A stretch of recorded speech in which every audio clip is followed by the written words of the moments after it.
Peanut butter and jelly sandwiches are one of the first things that kids learn to make. We're going to make an incredible PB&J right now. So get ready and let's go.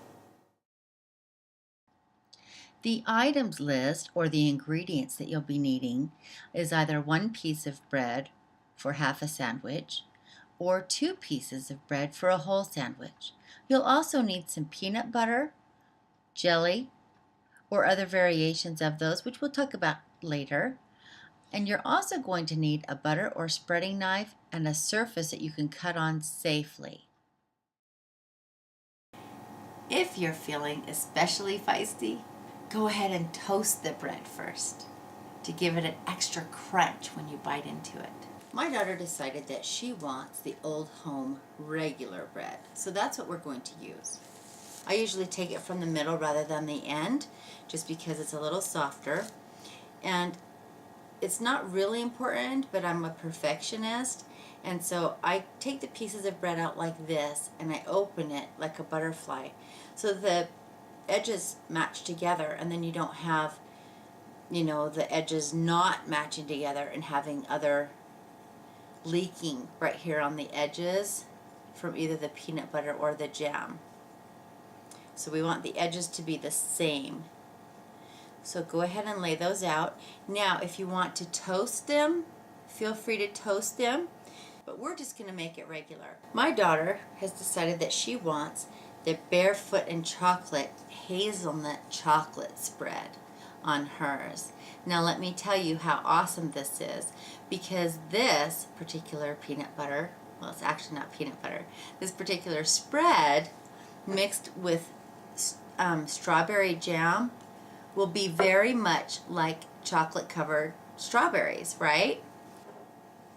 And you can see that it's a little oily on top from the hazelnut oil and a little thicker in the bottom. And most peanut butters are going to be like this too, okay? So you'll definitely want to mix them together. Otherwise you're going to have an oil sandwich, and that just really isn't very yummy. We don't want something that's not yummy in our stomachs. So we're going to go ahead and mix it up. And I'm going to speed this up a little bit. Okay, there you go. So look at this consistency, and you can see that it's not nearly oily like it was. In fact, now it resembles more of a frosting almost, a little thinner than frosting, but you get the point, okay?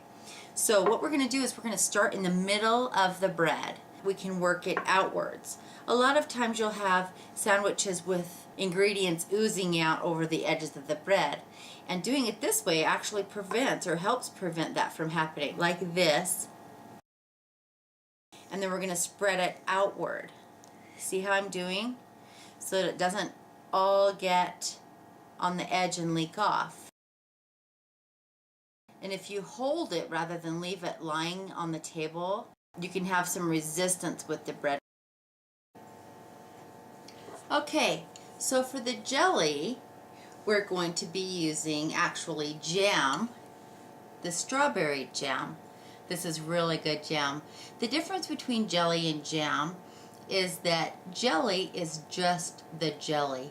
The jam actually has seeds contained in it, and it's got a little substance to it. And there's also marmalade too. If you want to use marmalade, that's also a good exchange. But right now we're going to use this strawberry jam.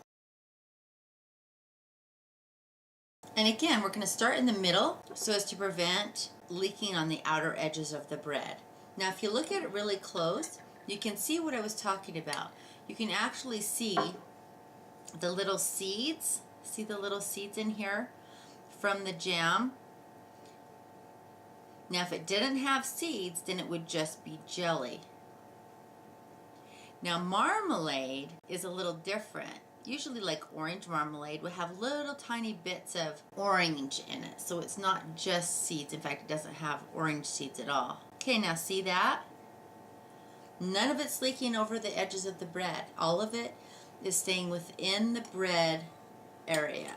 So you don't have a mess on your table. And then, just the opposite way of the way that we did it initially, The breads belong like this, like a butterfly, and then we can just fold them together. Now, with jelly on this side and peanut butter or the chocolate spread that I have over here, the chocolate or peanut butter is going to be thicker and adhere to the bread better. See? So when you have a choice of which side goes over which bread, this one's usually better to do on the top because this one might run and drip and get on your table. So, see? It's not leaking at all. It's just the way it should be. Grown-ups usually are more likely to eat it whole, like it is here. Just whole. Usually, older kids, and some adults actually, enjoy eating it cut in half. Now, I generally cut it this way in half. This way is easier because then you can hold it like the rectangular ones. But some younger children have smaller hands. And so for them, they like it in quarters. And that's this way. Or if you've cut it in rectangles this way, you would just cut it in this way and have 4 squares, right? And those are really easy for little kids to hold in their hands. And there you have it.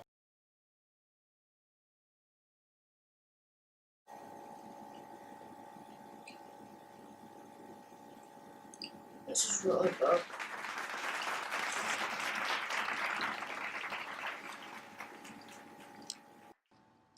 Now that you've completed your masterpiece, you need to clean up. That means that the bread package needs to be tied up and put away after squeezing out all the air. This will help prevent it from getting moldy or stale. Put the peanut butter lid on tight and put it in the pantry. And the jelly needs to have the rim cleaned off so that the lid doesn't stick after you replace it, and put it in the refrigerator. Also, clean your spreading knife by sweeping away from the sharp edge. And remember to wipe the table down when you're finished. Congratulations! You have earned the training course certification for sandwich making. Now you know what's required to make a sandwich, the steps to create your sandwich, and the final steps to cleaning up when you're finished. Congratulations!